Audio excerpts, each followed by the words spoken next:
नमस्कार दोस्तों, मेरा नाम है विजय कुमार। आप देख रहे हैं कॉमिक्स पिटारा चैनल को। तो चलिए दोस्तों, राज कॉमिक्स में महानागायन सीरीज की चतुर्थ खंड बलि पर्व को शुरू करने जा रहे हैं। तो आप देख सकते हैं इसका कवर पृष्ठ जो कि कुछ इस तरह का है।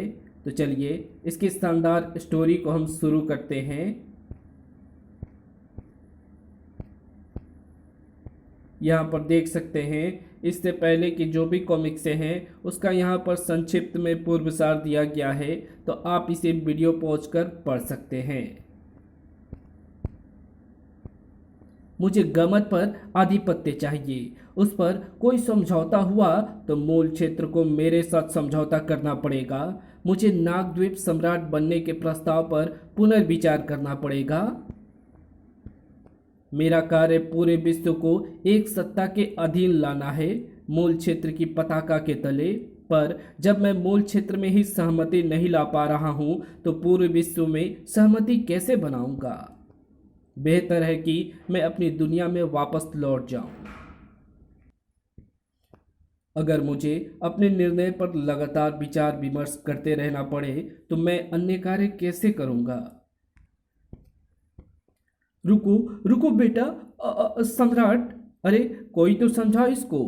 आज्ञा हो तो मैं चेष्टा करूं। ये वाणी तो किसकी वाणी है? सर्वज्ञानी अष्टासर्पी नरकनाशक नागराज का प्रणाम स्वीकार करे गुनिवर। चक्रवर्ती हो वत्स। प्रणाम मुनिवर।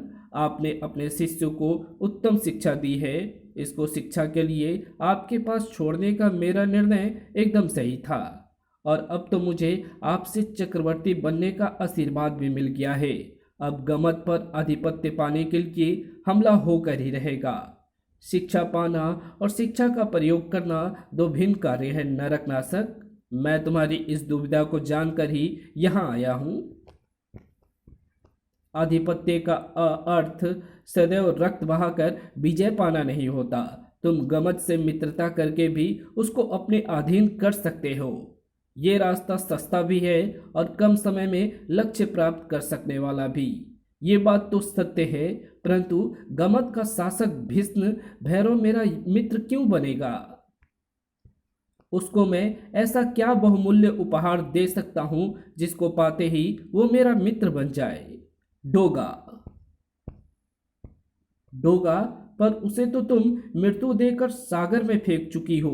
उसका तो अब नाखून तक नहीं मिलेगा। पर भीष्म भैरव डोगा की मृत्यु की बात नहीं जानता। डोगा इस समय गमन का दुश्मन नंबर 1 है। अब जरा सोचो कि अगर हम डोगा की मौत की वीडियो फुटेज भीष्म भैरव को उपहार में दें तो क्या वह हमारा मित्र नहीं बनेगा? अवश्य बनेगा। डोगा की समाधि मित्रता के उस त्योहार की नींव बनेगी जिसका नाम होगा बलि पर्व। मैं चलता हूं, मेरा कार्य पूर्ण हुआ। अब हम इस सीसीटीवी फुटेज को पेन ड्राइव में लेकर गमन जाएंगे, ढोल नगाड़ों के साथ। अरे ढोल नगाड़े बजने भी लगे? कैसे? इस कक्ष के आसपास आना भी प्रतिबंधित है। फिर ये दुस्साहस किसका हो सकता है? तो तुम यहाँ बिसांक, तुम नागद्वीप में कैसे घुसे? ये असंभव है। और तुम ढोल क्यों बजा रहे हो? क्या तुमको स्मृति दोष में क्या तुमको स्मृति दोष हो गया है महाअमात्या? तुमको तो ज्ञात ही है कि ढोल बजाते हुए आना नागद्वीप की विशेष निमंत्रण परंपरा है। पर बिसांक यहाँ तक कैसे? ये बिसांक नहीं, उसका प्रक्षेपण है। देखना, उसका ढोल अभी निमंत्रण पत्र में परिवर्तित हो जाएगा। आपको सादर अभिवादन के साथ मैं बिसांक आपको नवनिर्मित नागप्रस्थ के उद्घाटन एवं उसके सम्राट के राज्य अभिषेक के लिए आमंत्रित करता हूँ। मूल निमंत्रण पत्र आपको अन्य संचार माध्यमों पर भी भेजा जा रहा है। हम आपके दर्शनाभिलाषी रहेंगे। यह पहली बार होगा जब कोई सम्राट अपने राज्य अभिषेक का निमंत्रण देने स्वयं आया हो। विदा दे नागद्वीप सम्राट। ये अप्रत्याशित है। मुझे स्वप्न में भी आभास नहीं था कि बिसांक खांडव प्रस्थ में कोई नगर बसा भी सकता है। प्रश्न ये है कि नागप्रस्थ जाना है या नहीं। एकदम नहीं। वहां हमारा जाना बिसांक को हमारा सम्राट बनने की सहमति व्यक्त करना होगा। जाना तो पड़ेगा ही। तेरी तो जाने की इच्छा होगी ही। बिसांक को सम्राट बनते देखना जो है, ये राज्याभिषेक बिसांक का नहीं, नागराज का है। आपको आदरपूर्वक नागप्रस्थ नगर के उद्घाटन एवं नाग सम्राट नागराज के राज्याभिषेक पर आमंत्रित किया जाता है। दर्शनाभिलाषी बिसांक, बिसर्पी, बाबा गोरखनाथ एवं अन्य। नागराज, एक और नागराज। ये धोखा है कालदूत। इस आयाम का नागराज, नागराज तो होने का खेल शुरू हो गया। ये धोखा है कालदूत। तुमने नागप्रस्थ बिसांक को दिया था, नागराज को नहीं। खांडवप्रस्थ दिया था विशाला। नागप्रस्थ तो उसने स्वयं बनाया है। वो जिसको चाहे उसे दे सकता है। परंतु कोई इतने शीघ्रता से पूरा नगर कैसे बसा सकता है। अब तो हमको सत्यता का पता लगाने जाना ही होगा। चलने की तैयारी करो बिसांक। नागप्रस्थ की मान्यता प्राप्त करने के लिए पूरी पृथ्वी के साम्राज्यों को अवश्य निमंत्रण करेगा। गमत के भीष्म भैरव को भी दुश्मन का क्षेत्र हमारी मित्रता करने का सर्वाधिक उपयुक्त स्थान होगा। गमत में आप सादर आमंत्रित हैं महाराज भीष्म भैरव। हम अवश्य आएंगे। एरावत वंशी नागलोक सम्राज्ञी रानी उलिपी नागप्रस्थ में सादर आमंत्रित हैं। विशाला का अनुमान सही था। पृथ्वी के प्रत्येक साम्राज्य को आमंत्रण दिया जा रहा था। आप सादर आमंत्रित हैं। हम अवश्य आएंगे। निमंत्रण देने का सिलसिला जारी था। बिसांक, तुम यहाँ। नक्षत्र, ये प्रोजेक्शन है। अवश्य कोई खास बात है। रोबो सिटी के शासक श्रीमान ग्रैंड मास्टर रोबो को मैं बिसांक नागप्रस्थ प्रदेश के उद्घाटन और राज्य अभिषेक समारोह में आमंत्रित करता हूँ। अरे पर लो, ये तो चला गया और हमें ना नागप्रस्थ का पता है ना रोबो का। आइएगा, इनविटेशन आ गया है। इसमें नागप्रस्थ की लोकेशन है और आमंत्रण रोबो सिटी के शासक को है। वो अब तुम हो। पर वहां पर हमारा सामना ध्रुव से अवश्य होगा। ठीक रहेगा। ध्रुव मिलेगा तो हाय बोल देना। पूरी दुनिया को एक साथ बताने का इससे बेहतर अवसर नहीं मिलेगा कि रोबो सिटी का कंट्रोलर अब नक्षत्र है। Love you Shweta. पैकिंग करें। निमंत्रण सबको जा रहा था, थल हो या जल। सागर जयी निर्नागों के सम्राट महाब्याल को मैं सादर आमंत्रित करता हूँ। हम अवश्य आएंगे और भेंट के साथ आएंगे। निर्नागों का साम्राज्य हो अथवा देव जाति की स्वर्ण नगरी, सबसे महत्वपूर्ण निमंत्रण को अंतिम स्थान पर रखने से उबाऊ काम में भी रोचकता बनी रहती है। तो ये क्या है? मैं इसके पार क्यों नहीं जा पा रहा? ये मछलियां तो आराम से जा आ रही हैं। इस घटना से सिर्फ बिसांक ही चकित नहीं था, स्वर्ण नगरी के अंदर कोई और भी चकित था। अभी लाइट झिलमिलाई थी न माँ? मुझे तो नहीं लगा। ये सब तुझे ही समझ में आता है। अगर झिलमिलाई भी तो क्या? ऐसा नहीं होना चाहिए माँ। हमारे संयंत्र में ऊर्जा का स्तर सदा एक सा ही रहता है। जरूर कहीं शॉर्ट सर्किट हुआ है। मैं इस गड़बड़ी का स्रोत ढूंढने की कोशिश। ये रहा। अरे, ये तो बिसांक भैया की डिजिटल फॉर्म है। ये किसी अदृश्य बैरियर से टकरा रही है। पर स्वर्ण नगरी के पास ऐसा कोई बैरियर दिख तो नहीं रहा। फिर ये बैरियर? ओ, किसी ने डिजिटल सिग्नल्स को रोकने के लिए ये एंटी करप्टेड बैरियर लगाया है।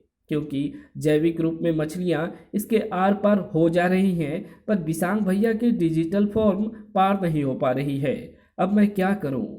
ओ, बिसांग भैया मछली के अंदर घुस रहे हैं, क्योंकि मछलियां ब्लॉक को पार कर क्योंकि मछलियां ब्लॉक को पार कर पा रही हैं। पर बिसांग भैया कहाँ? ओ, बिसांग भैया को वहां मेरे सिग्नल मिले और उन्होंने तुरंत मुझसे कनेक्ट कर दिया। वो कुछ मैसेज देना चाहते हैं, पर क्या? मुझे इस संदेश को देवमंडल अध्यक्ष को दिखाना होगा, वे ही इस पर कोई निर्णय लेंगे। ये नागप्रस्थ से नागराज के राज्याभिषेक का निमंत्रण पत्र है। अब आप ही बताइए कि इसका क्या करना है। देवों को नागों से भला कैसा संबंध? वैसे भी हमने इतनी मेहनत देवों की स्वर्ण नगरी की पहचान गुप्त रखने को ही की है। इस आयोजन में सम्मिलित हुए तो हम पूरे विश्व में देवों के अस्तित्व और स्थिति का डंका स्वयं पीट देंगे। आप अपना ध्यान इस बात की जांच करने में लगाइए कि हमारा सिस्टम ब्रीच करके जय के कंप्यूटर तक ये संदेश कैसे आया। विदा। क्या हुआ है? देव जाति के पास भी नागप्रस्थ से निमंत्रण आया है ना? अब तो विश्वास करोगे मेरा? तुमने मुझे नरक नाशक को भीष्म भैरव से संधि करने के लिए मनाने को भेजा था, परंतु मैंने आते आते नाग आयाम द्वार से वो निमंत्रण भी देखा था। मुझे अभी भी विश्वास नहीं हो रहा। मेरे पास उस क्षेत्र की 10 मिनट पहले की तस्वीर है। वहाँ कोई नगरी नहीं है, मात्र जंगल है। सुना है वो माया नगरी है। प्रवेश की आज्ञा मिलने के पश्चात ही दिखती है। ये क्या कह रहे हो? तब तो मुझे तो जाना चाहिए वो वहीं पर है, और उसका पता लगाने के लिए मुझे किसी अत्यंत उपयुक्त पात्र को वहां भेजना होगा।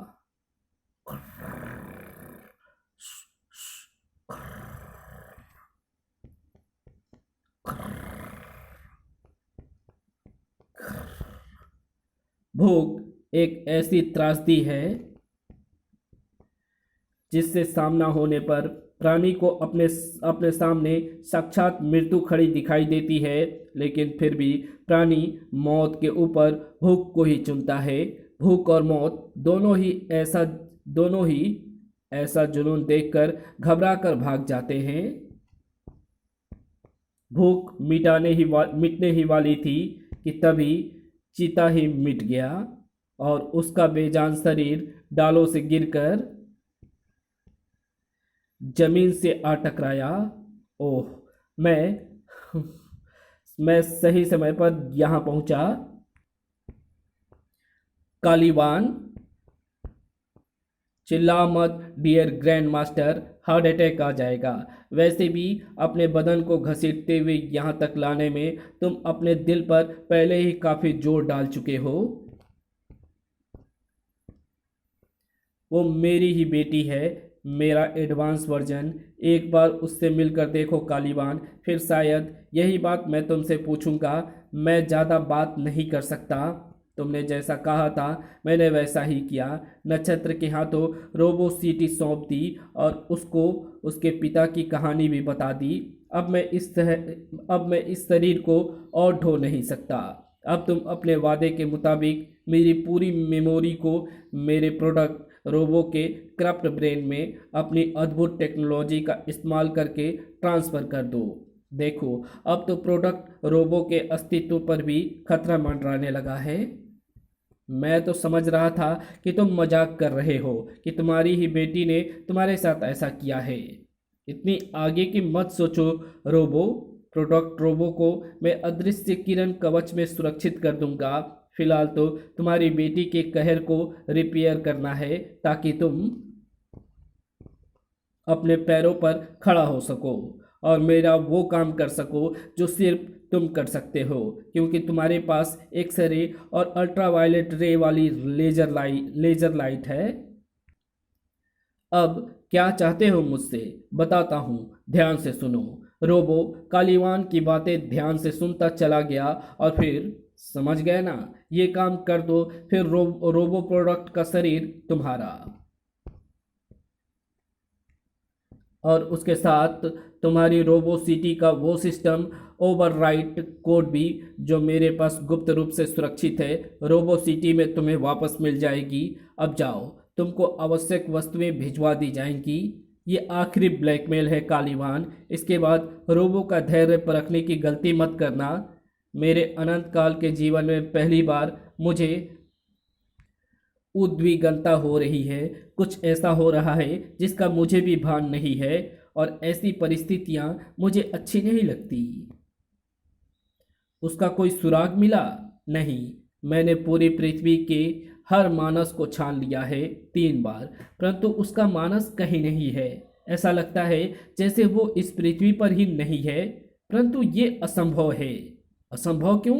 काली काली, हो सकता है कि वो किसी प्रकार किसी दूसरे आयाम में चला गया हो। ये विचार मुझे भी आया था प्रिय, इसलिए मैंने पिछले 1 वर्ष में इस पृथ्वी पर खुलने वाली हर आयाम द्वार की जांच की है। मेरे पास हर आयाम द्वार से आने जाने वालों का हिसाब है। उसने किसी भी आयाम द्वार का प्रयोग नहीं किया है, न पृथ्वी पर न पृथ्वी के बाहर गया है। फिर वो है कहाँ? कुछ तो करो गुरुदेव। हाथ पर हाथ धरकर बैठने से कुछ नहीं होगा। अब मान भी लो हम यहाँ पर फंस गए हैं। आए थे हम यहाँ पर त्रिफन्ना की 3 मणियों का इतिहास जानने, लेकिन अपना इतिहास जानने में व्यस्त हो गए और अब हम स्वयं इतिहास बनने वाले हैं।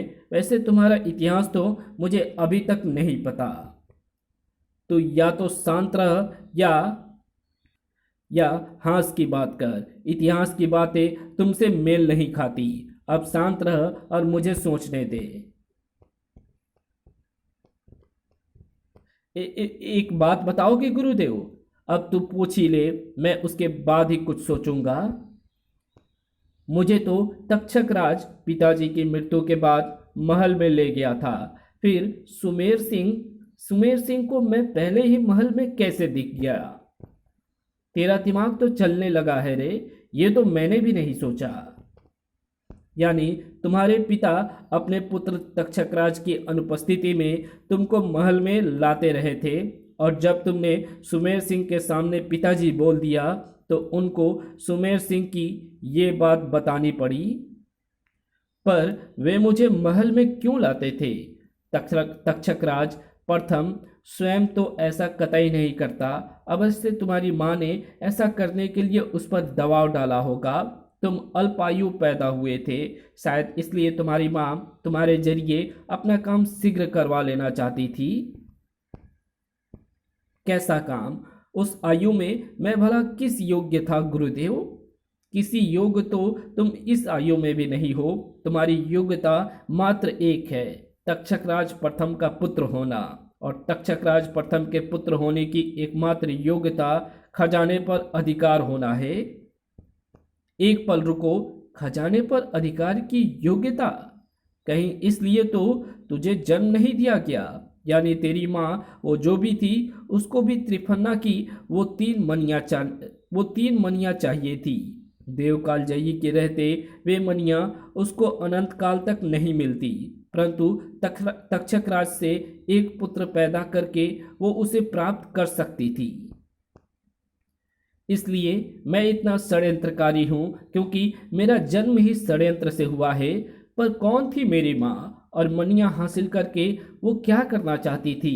मेरे जीवन में बस मेरा फायदा उठाने वाले भरे हैं। क्या तुम भी मणियों के लिए मेरे साथ चिपके हुए हो गुरुदेव? तुम्हारा क्या षड्यंत्र है जो मेरा पीछा ही नहीं छोड़ते? कौन हो तुम? कैसे पाया तुमने ये अद्भुत यांत्रिक ज्ञान? ये बता देने से तू यहाँ से बाहर नहीं निकल पाएगा। काम की बात सोचने दे। अब हमको इतना तो पता चल ही गया है कि एक सुमेर सिंह नामक सर्प के द्वारा किसी ने ये मणियाँ तक्षक राज के पास भिजवाई थी, और ऐसा वो पहले भी कम से कम 1 बार कर चुका है। ये मणियाँ तक्षक राज की ही नहीं है। अब बाहर निकलकर सबसे पहले हम सुमेर सिंह नाग का पता लगाएंगे। अब तक हम राजा सुमेर सिंह का पता लगाते रहे और असफल होते रहे। उसके जरिए हम मणियों के स्रोत तक अवश्य पहुंचेंगे। बस बस निश्चिंतगी इस बात की है कि आज के समय में इसको या तो नागराज ले सकता है या फिर तू। एक तीसरे नाम को तुम भूल रहे हो गुरुदेव। तक्षकराज और विशाला का वो पुत्र जिसको लेकर विशाला चली गई है। एक तीसरा भी है, पर वो है कौन ये कैसे पता चलेगा।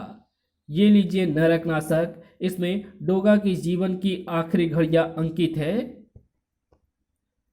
कूटनीति भी अद्भुत शस्त्र है। बिना रक्त बहाए ये छोटा सा यंत्र हमको मित्रता के माध्यम से पूरे गमत पर अधिकार दिला देगा और गमत को भी पूरे मूल क्षेत्र पर अधिकार दिला देगा। कूटनीतिक मित्रता दुधारी तलवार है महाराज। ये क्या कह रहे हो महाअमात्या, मूल क्षेत्र में किसी और का दखल अस्वीकार्य है। ऐसा करने से हम गमत को कैसे रोक सकते हैं। क्या हम उनसे मित्रता ना करें। मित्रता करें, परंतु उन पर पहले ये जाहिर करके कि इस मित्रता में आप बड़े और वे छोटे हैं। वे आपसे कोई मांग नहीं कर सकते, पर आप उनसे कर सकते हैं। ये करने का तरीका क्या है। भीष्म भैरव को अपने शारीरिक बल पर बहुत अहंकार है। वो सरीसृप जैसे विशाल शक्तिशाली मशीनी रोबोटों से कुश्ती लड़ता है। उसका सामना अगर उससे भी अधिक शक्तिशाली किसी मूल क्षेत्रवासी से करा दिया जाए तो वो स्वतः आपका गुलाम मित्र बन जाएगा। उत्तम सलाह। बिल्कुल ऐसा ही असीमित शक्ति का स्वामी है हमारे पास। कौली, नरक आयाम से शेष शक्ति नराज को बुलाओ। वो हमारे साथ नागप्रस्थ प्रस्थान करेगा। अब हम कदम वापस नहीं ले सकते नागराज। अब किसी भी पल नागप्रस्थ में अतिथियों का आगमन प्रारंभ हो जाएगा। परंतु मुझे नागप्रस्थ का सम्राट बनने पर अभी भी आपत्ति है। गुरु पूज्या, ये मुझको दान में मिला है और दान में मिली वस्तु पर कभी स्वामित्व का भाव नहीं आ सकता। वैसे भी मुझे नागप्रस्थ की कोई आवश्यकता नहीं है। नागप्रस्थ को तुम्हारी आवश्यकता है नागराज, और दान में खांडोप्रस्थ तुम्हें नहीं मुझे मिला था। अधिकार तो सदैव से ये तुम्हारा ही था और है। कोई सिंहासन पर बैठकर राजा नहीं बनता। जो राजा होता है वो सिंहासन पर बैठता है। बाबा गोरखनाथ ब्लैक पावर्स के समक्ष इस निमंत्रण के माध्यम से अपनी पुण्य शक्ति का प्रदर्शन करना चाहते हैं और सभी शासकों ने तुम्हारे नाम के कारण इस निमंत्रण को सहर्ष स्वीकार किया है। परंतु अगर निमंत्रण मेरे राज्य अभिषेक का होता तो 10% साम्राज्य भी निमंत्रण स्वीकार नहीं। अरे, ये भूमि कांप क्यों रही है। क्या पाताल साम्राज्य निमंत्रण ना मिलने से क्रोध हो गया है। नहीं, मेरे सूक्ष्म सर्पों को भूकंप का पूर्वाभास हो जाता है। ये भूकंप नहीं था, ये कुछ और। हेलो नागप्रस्थ स्वागत केंद्र, कोई सुन रहा है। मैं लंका का कमांडर इंद्रतुंगे बोल रहा हूँ। नागप्रस्थ की तरफ बढ़ रही हमारी गाड़ियों पर हमला हुआ है, नागप्रस्थ की लोकेशन के ठीक बाहर। क्या ये है आपके स्वागत का तरीका। सुरक्षा की कोई व्यवस्था नहीं है। हमारे महामहिम बड़ी मुश्किल से बच तो गए हैं, परंतु उनको समुचित चिकित्सा की अतिशीघ्र आवश्यकता है। अवश्य कोई भूल हुई है, चिंता ना करें। मुझे आपकी स्थिति दिख रही है, सहायता तुरंत पहुंच जाएगी। पहले ये भूमिकंपन और फिर हमारे अतिथियों पर आक्रमण, ये संयोग नहीं हो सकता। ये अवश्य ब्लैक पावर्स के राज्य अभिषेक को खूनी और चुनौती ये अवश्य ब्लैक पावर्स के राज्य अभिषेक को खूनी और खुली चुनौती है। मैं जाकर देखता हूँ। जब निमंत्रण मेरे नाम से गया है तो ये चुनौती भी मेरे राज्य अभिषेक को दी गई है। उन्हें समुचित उत्तर भी नागराज से मिलेगा। अकेले तभी राज्य अभिषेक उपयुक्त प्रतीत होगा। यहीं पर हमारे अतिथियों पर आक्रमण हुआ है, हमलावर भी यहीं पर होंगे। मेरी नाग दृष्टि सूक्ष्म से सूक्ष्म चिन्ह भी देख सकती है, परंतु यहाँ पर तो ना तो पैरों के निशान दिख रहा है और ना पंजों के, और ना ही दबे कुचले पौधे या नष्ट वनस्पति। फिर आप पर हमला किया किसने? कौन थे वे और कितने थे? वे दिखते कैसे थे? आऊ, आऊ, इतने भयभीत हो गए हो कि अरे तुम्हारी तो जीभ कटी है। क्यों? पर तुम्हारी जीभ नहीं कटी है। क्यों? अब इस वन में मौजूद हर मानव की जीभ तब तक कटती रहेगी जब तक युवराज की जीवा की दक्षिणा लेने वाले द्रोण की जीभ हमको नहीं मिल जाती, दुर्बल प्राणी। ओह, तूने मुझे बिना हाथ लगाए जीभ से ही उठाकर पटक दिया। शक्तिशाली है तू। तू अवश्य उस बालक योटा की बात कर रहा है। उस कृत्य का मैंने भी विरोध किया था, परंतु द्रोण को किए का दंड तू हर निरपराध को नहीं दे सकता। वैसे भी द्रोण यहां से जा चुका है, तो फिर द्रोण का दंड तुझे मिलेगा। द्रोण किन्हीं नागराज ध्रुव को ही शस्त्र ज्ञान दे रहा था, यानी तुझे। अब तेरा गुरु ही तेरे प्राण लेगा और अपने ही शस्त्र से लेगा।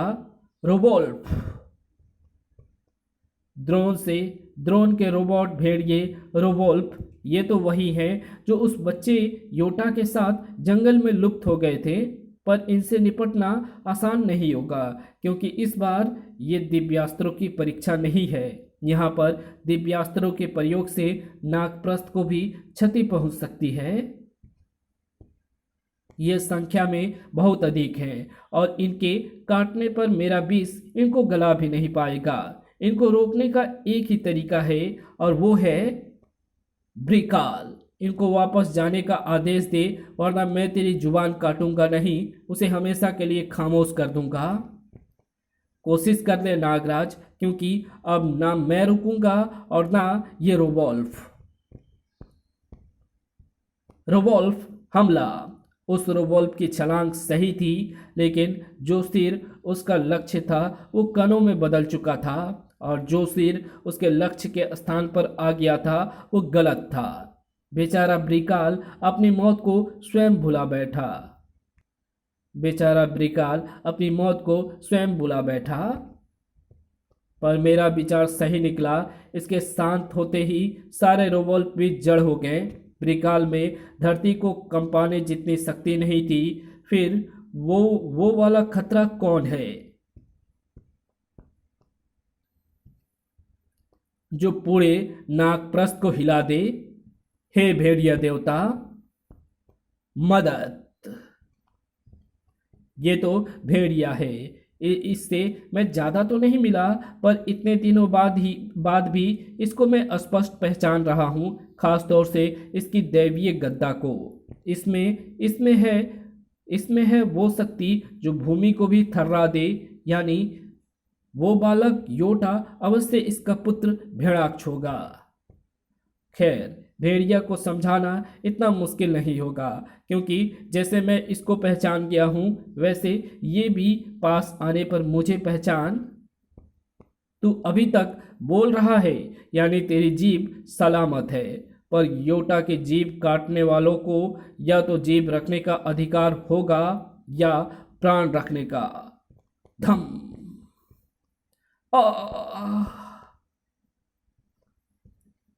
भेड़िया, तुम शायद मुझे पहचान नहीं रहे हो। मैं नागराज हूं, तुम्हारा मित्र।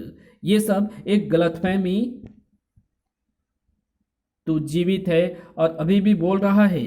तेरी जीभ को शांत करना होगा, और हर उस प्राणी को भी जो भी इस वन में प्रवेश करने की और निवास करने की घृष्टता करेगा। ये वन उन सब की मृत्यु शैया बनाएगा। ऐसे होश में आओ भेड़िया, तुम मुझे पहचान तक नहीं पा रहे हो। मुझे लगता है तुम्हारा मस्तिष्क किसी और के वश में है। मुझे तुम्हारी स्मृति को फिर से स्वतंत्र करना पड़ेगा, और उसके लिए मुझे तुमको बंदी बनाकर स्थिर करना होगा, ताकि मैं तुमको सम्मोहित करके तुम्हारे मस्तिष्क अवरोध को हटा सकूं। मेरी आंखों में देखो भेड़िया, देखो। मैं तुम्हारे मस्तिष्क के अंदर देख रहा हूँ। है एक अवरोध है और शक्तिशाली है। मुझे इसके पार जाने के लिए अपनी पूरी शक्ति लगानी होगी। उफ। पर ऐसा शक्तिशाली अवरोध लगाने वाला कौन हो सकता है, और ऐसा अवरोध लगाया ही क्यों गया? पर मैं इसको भेद रहा हूँ। ओह, मैं तुमको पहचान रहा हूँ। तुम तो ये क्या कर रहा है तू? इसका मस्तिष्क अवरोध हटते ही प्रलय आ जाएगी। नागराज, आप अवश्य ही गुरु भाटकी हैं, प्रणाम स्वीकार करें। परंतु भेड़िया के मस्तिष्क में अवरोध लगाया किसने है? मैंने, क्योंकि भेड़िया की स्मृति सृष्टि के विनाश का कारण बन सकती है।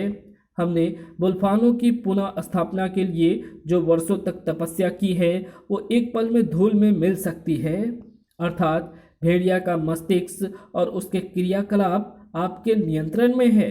सही समझे, भेड़िया को चुनौती देने का अर्थ मुझको चुनौती देना है।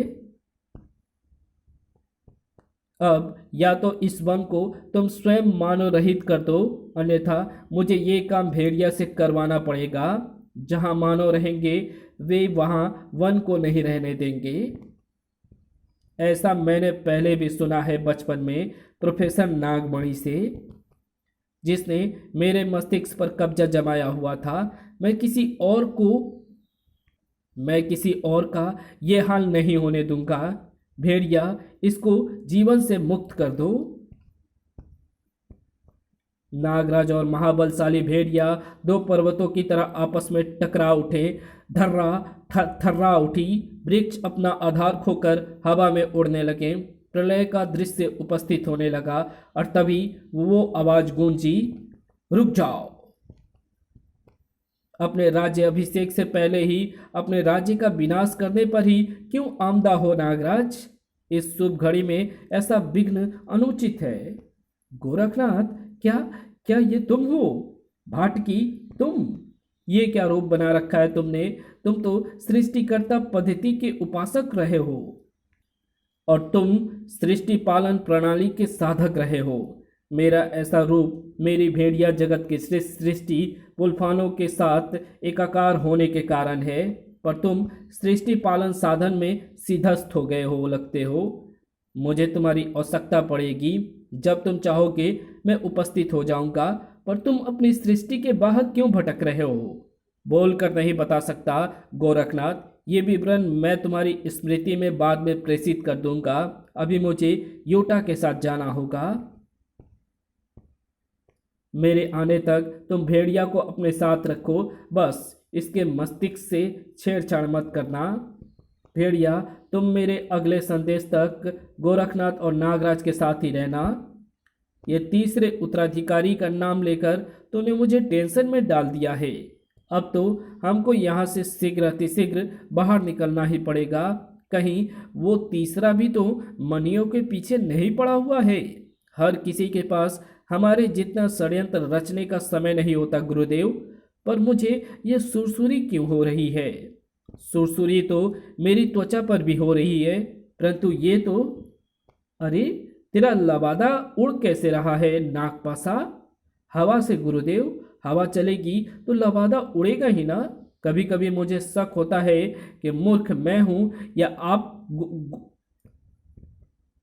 चटाक। अरे मैं तो मजाक में आपको मूर्ख कह दिया था गुरुदेव। आप सही समझ गए क्या? हम मानसिक स्वरूप में हैं मूर्ख, फिर भी हमको हवा महसूस हो रही है। इसका एक ही अर्थ है कि हमारा मानसिक स्वरूप धीरे धीरे ठोस भौतिक स्वरूप में बदल रहा है। ये कार्य अवश्य वेदाचारी की तिलस्मी शक्ति जाल के कारण हो रहा है।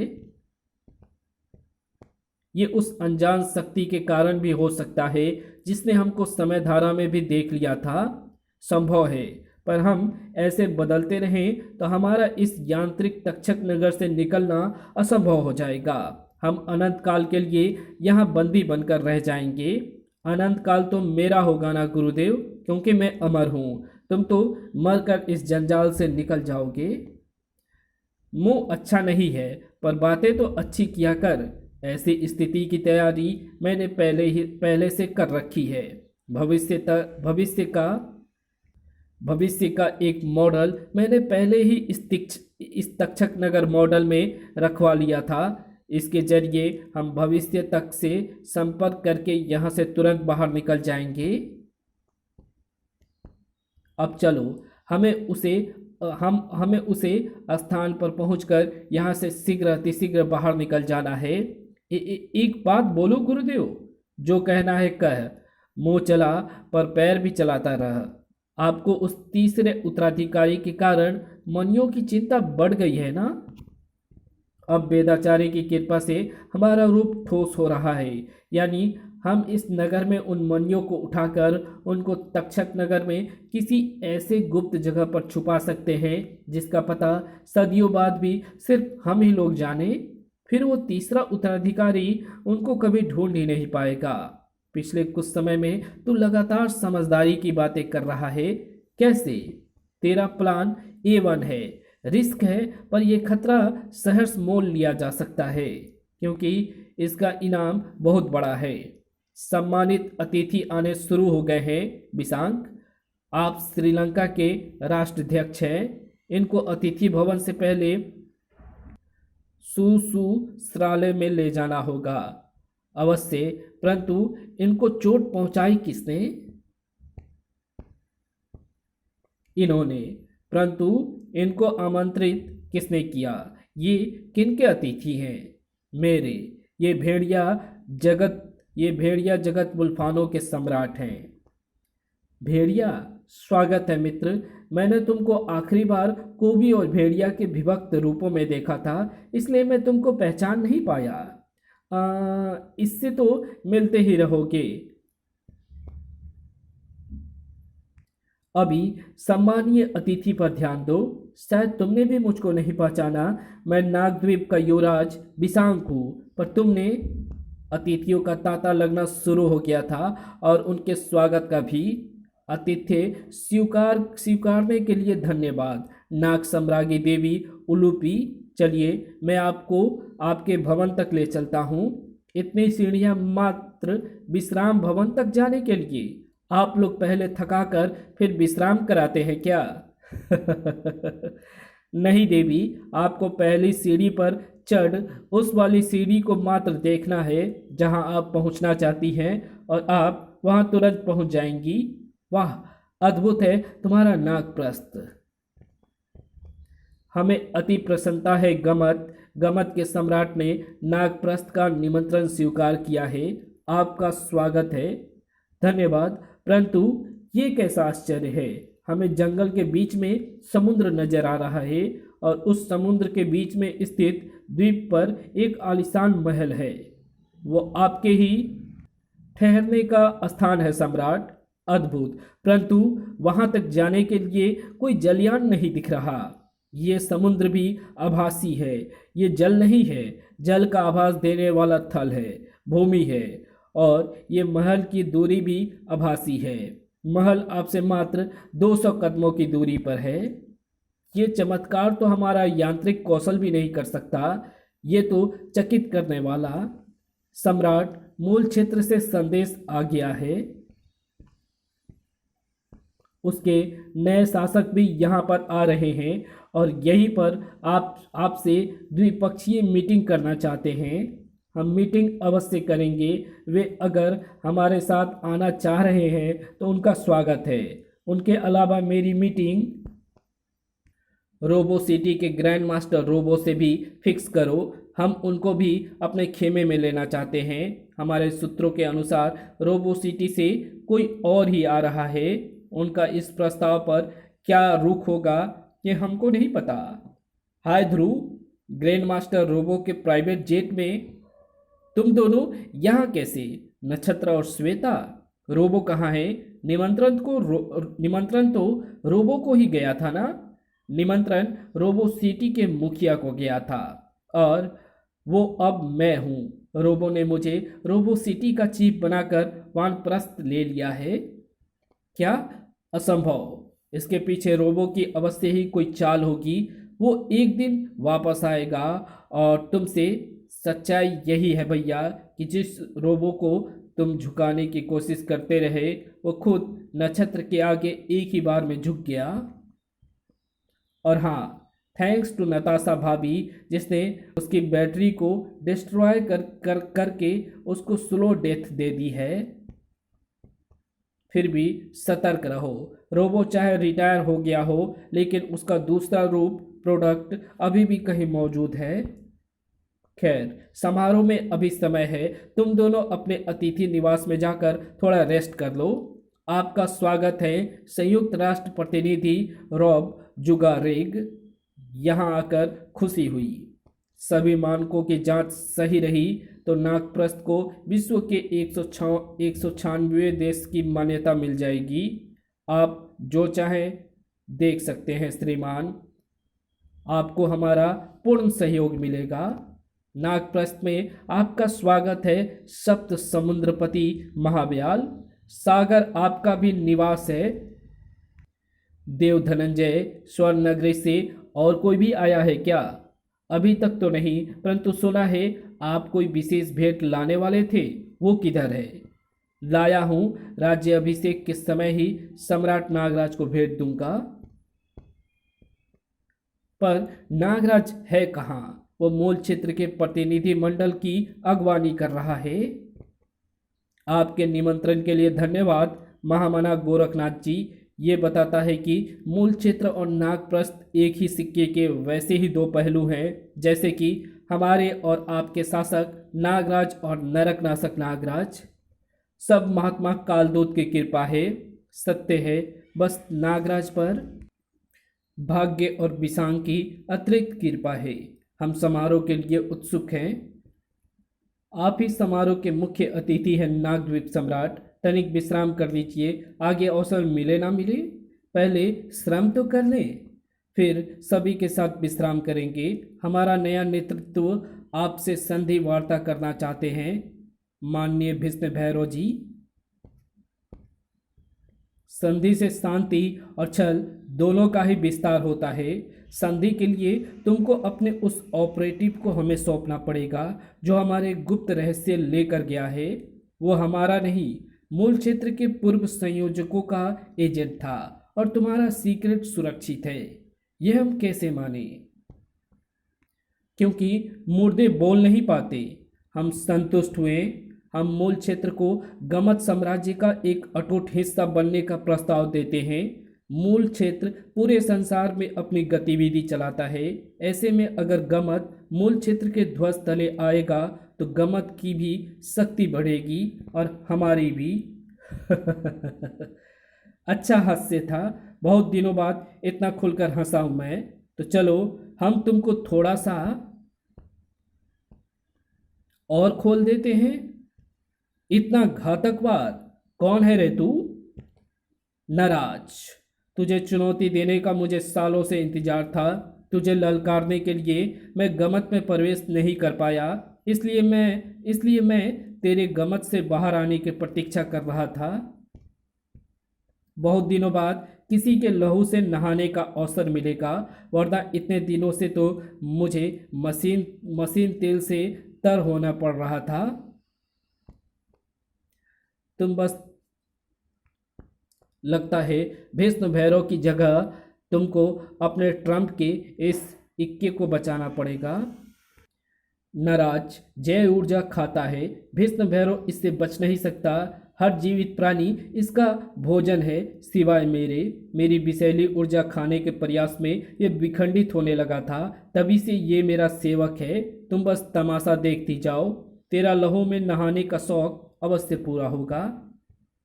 बस वो लहू तेरा खुद का हो।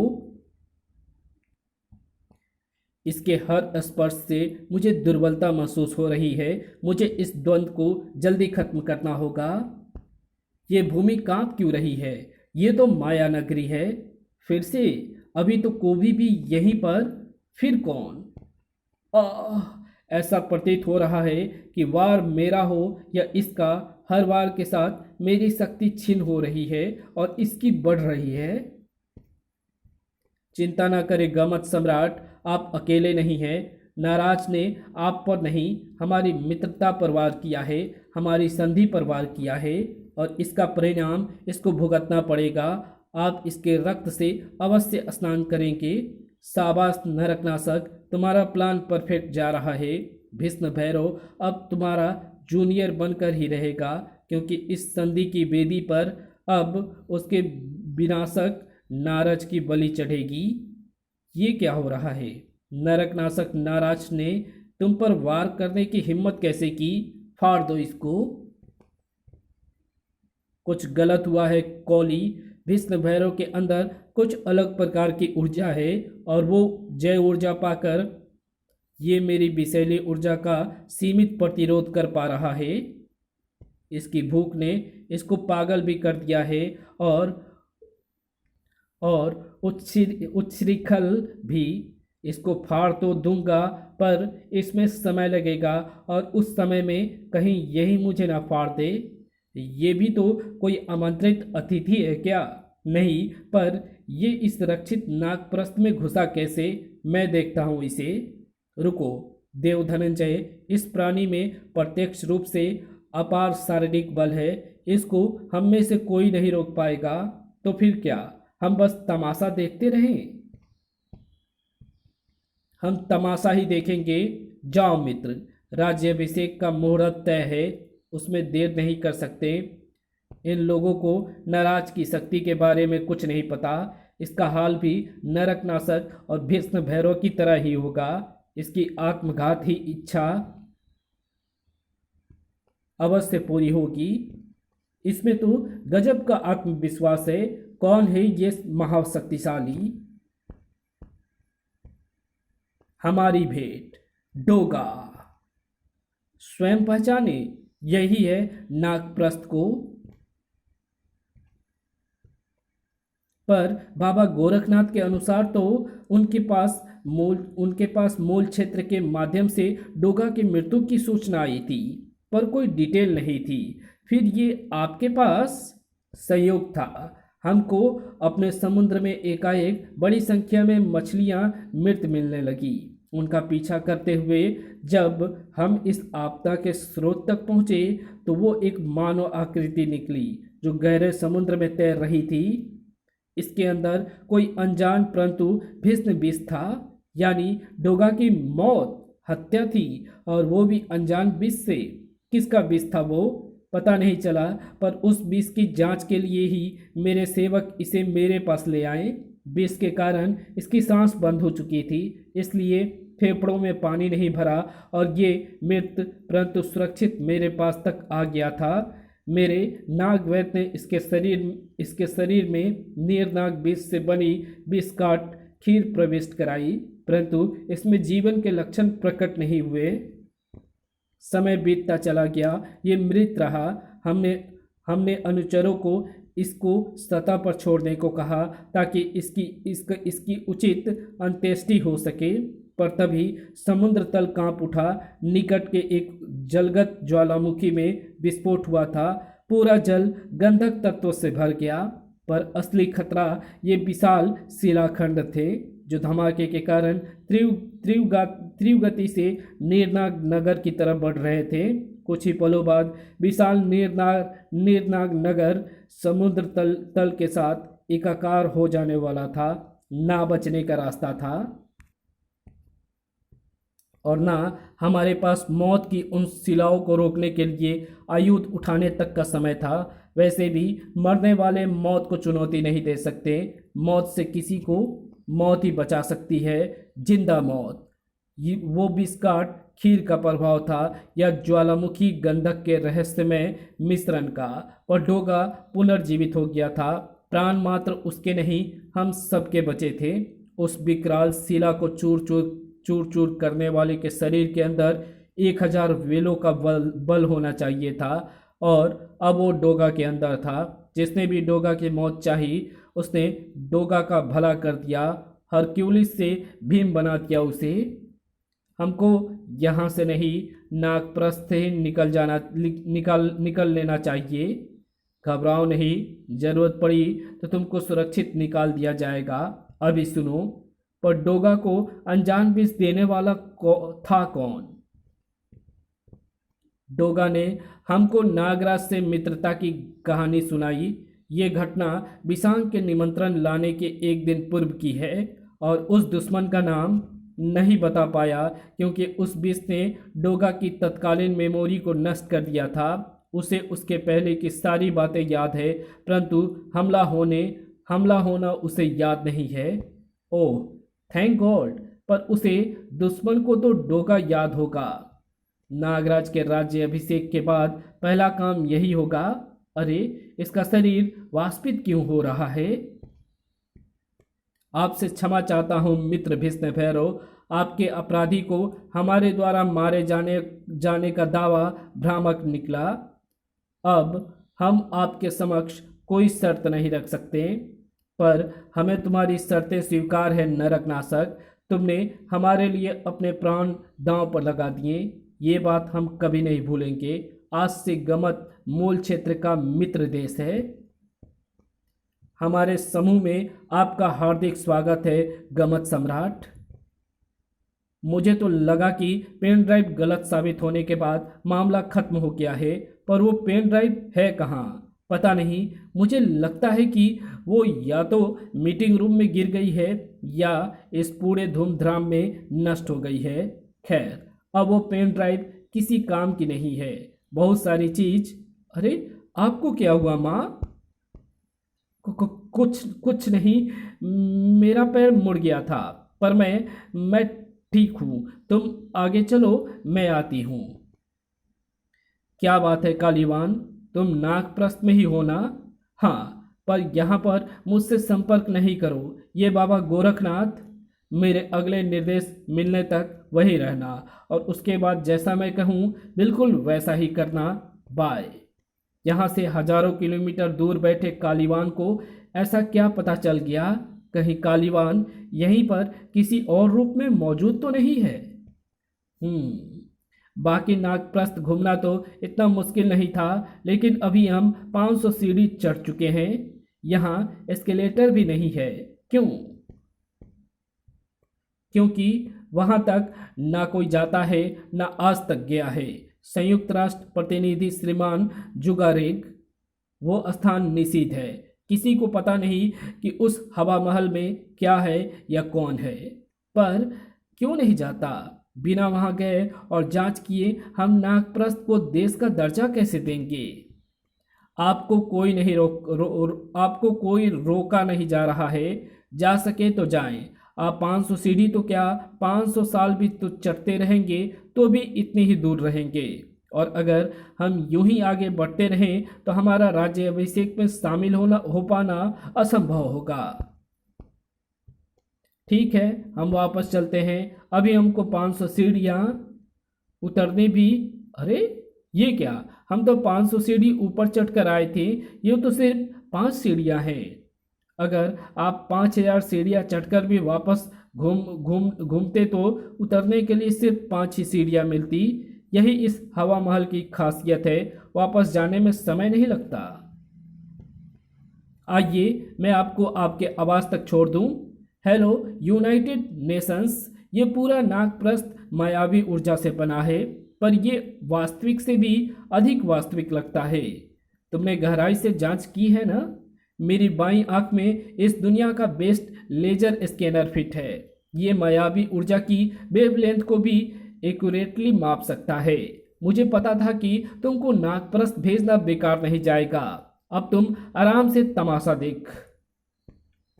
हमको येन केन प्राकरेन नागप्रस्थ पर अधिकार चाहिए। मैंने छान लिया है कि नागप्रस्थ क्षेत्र में उसके होने का कोई संकेत नहीं है। फिर इतना प्रयास क्यों? नागप्रस्थ पर अधिकार के लिए जो युद्ध होगा वो हमारी आगे की कई योजनाओं को ध्वस्त कर सकता है। इतनी सीढ़ियाँ की सतत खोज के बाद हमारे हाथ ये पहला सूत्र लगा है, इसको हम यूं ही नहीं छोड़ सकते। परंतु तुम्हारा कहना भी ठीक है, अभी युद्ध वांछनीय नहीं है। हमको नीति बदलनी होगी। बिना युद्ध के नागप्रस्थ को जीतना होगा। हमारे अतिथि महाब्याल तुमको एक विशेष भेंट देने आए हैं नागराज। आपसे इतने दिनों बाद मिलकर बहुत प्रसन्नता हो रही है। नीलनाग सम्राट महाव्याल, आपका स्वागत है। और तुम कहाँ रह गए थे डोगा? तुमको निमंत्रण देर से मिला क्या? तुम पर तुम जीवित हो और महाव्याल के साथ आए हो। तुमको जिंदा पाकर जैसे मेरे शरीर में जान आ गई है। पर तुम पर जानलेवा हमला किया किसने? मुझे याद नहीं नागराज। मैं बताता हूँ। महाव्याल पूरी कहानी दोबारा सुनाता चला गया। अब डोगा को उसके दुश्मन का पता चल पाना असंभव है। इस खुशी के अवसर पर हमले की बातें क्यों? दोस्ती की बातें की जाए ना। आप समय से पहले क्यों आ गए नागद्वीप सम्राट नरकनाशक? आपको नियमावली के अनुसार आपके मार्गदर्शक के साथ ही आना चाहिए था। अपने ही दूसरे घर में मार्गदर्शक की क्या आवश्यकता है गोरखनाथ? मेरे लिए तो जैसे मूल क्षेत्र नागद्वीप वैसे ही नागप्रस्थ। सम्राट संभलिए। जो अपने आप को नहीं संभाल सकता वो नागद्वीप संभालने चला है। एक मायावी महल बनाकर और अतिथि को बुलाकर एवं अपमानित करके आप मित्र नहीं शत्रु बना रहे हैं।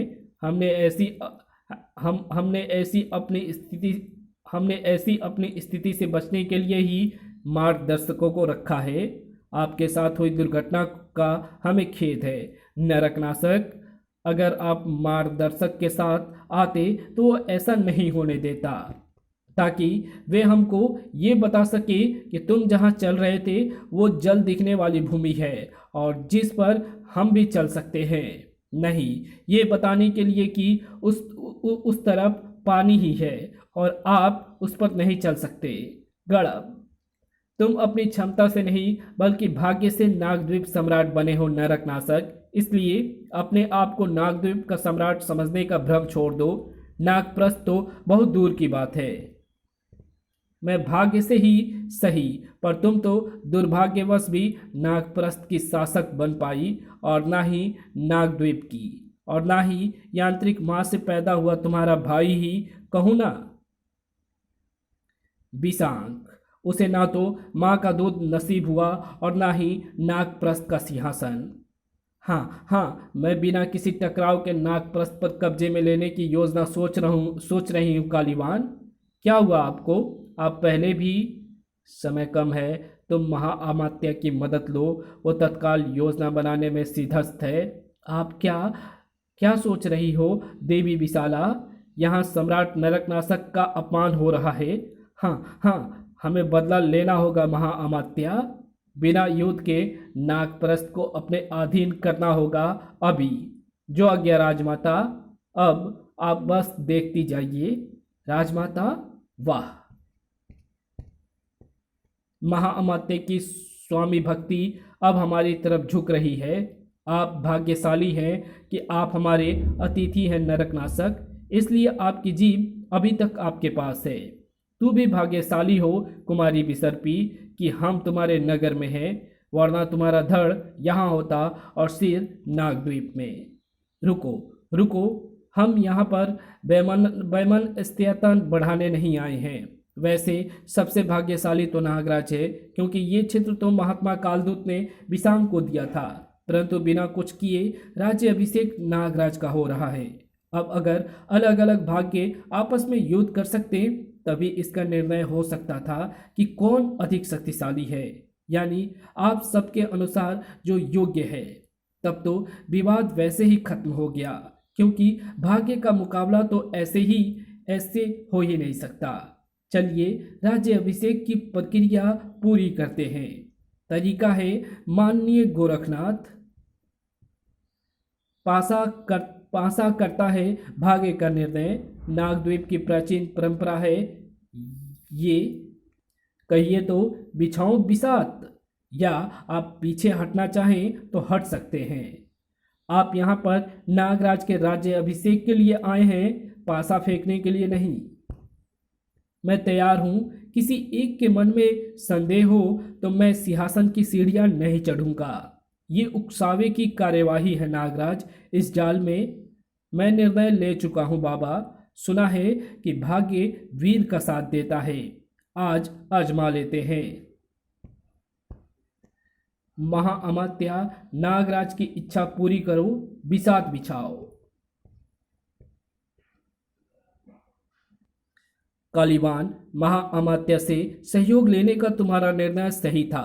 काम हो रहा है। मुझे पता था कि महाअमात्या कोई ना कोई रास्ता अवश्य निकाल लेगा। नागप्रस्थ दांव पर लग चुका है। परंतु पासा अगर नागराज के अनुसार गिरा तो तब मूल क्षेत्र भी हाथ से जाएगा। पासे में इतनी हिम्मत नहीं कि वे कालीवान के विरुद्ध जाएं। अब नागप्रस्थ के साथ ही हमें वो मिल जाएगा जिसकी हमें युगों से तलाश है। मुझे किसी के नहीं मिलने की चिंता है तो बस नगीना की। मेरी कैद तोड़कर वो ना जाने कहाँ जाकर छुप गई है। पर नगीना से हमें क्या डर? वो तो अशरीरी हो गई है ना।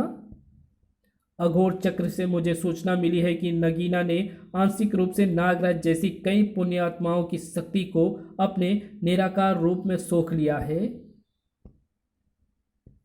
और अब वो है तो अशरीरी, परंतु पहले से कई गुना अधिक खतरनाक हो गई है। उसका पता चलना बहुत आवश्यक है। तुमने तो चमत्कारिक रूप से पूरी चौसर की टेबल को प्रकट कर दिया है महाअमात्या।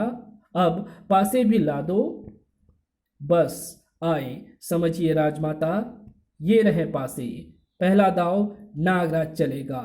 जो जीतेगा उसको मिलेगी सर्तिया मौत और उसका जीवन अनंत काल के लिए काटेगा अज्ञात पर्व। प्रतीक्षा कीजिए इस युद्ध का अगले खंड का। तो मिलते हैं आपसे किसी इसके अगली कॉमिक्स अज्ञात पर्व में। तब तक के लिए बाय। और ये इसकी पंचम खंड है। तो ये वीडियो आपको कैसी लगी? वीडियो अच्छी लगी तो इस वीडियो को लाइक शेयर कमेंट ज़रूर कर देना। और आप जो हैं हमारी नई वीडियोज या नए चैनल को सपोर्ट नहीं करते हैं, नई वीडियो जो भी मैं पोस्ट करता हूँ आप दिखें, तो आप ज़रूर से उसके लिए थोड़ा सा टाइम दें ताकि मैं पोस्ट करूँ और ज़्यादा मोटिवेट हो करके और ज़्यादा इकोनॉमिक सपोर्ट मुझे मिले। और आप लोग इकोनॉमिक सपोर्ट भी कर सकते हैं। और इकोनॉमिक सपोर्ट रहेगा तो मैं नई नई वीडियो और नई नई कॉमिक्स को ज़्यादा से ज़्यादा अपलोड कर पाऊँगा। और दूसरे चैनल को थोड़ा सा सपोर्ट दें और चैनल को सब्सक्राइब करें। और नई जो वीडियोस मैं पोस्ट करता हूँ इस चैनल पे आप उनको ज़रूर से देखें। तो मिलते हैं आपसे किसी नई वीडियो में। तब तक के लिए बाय।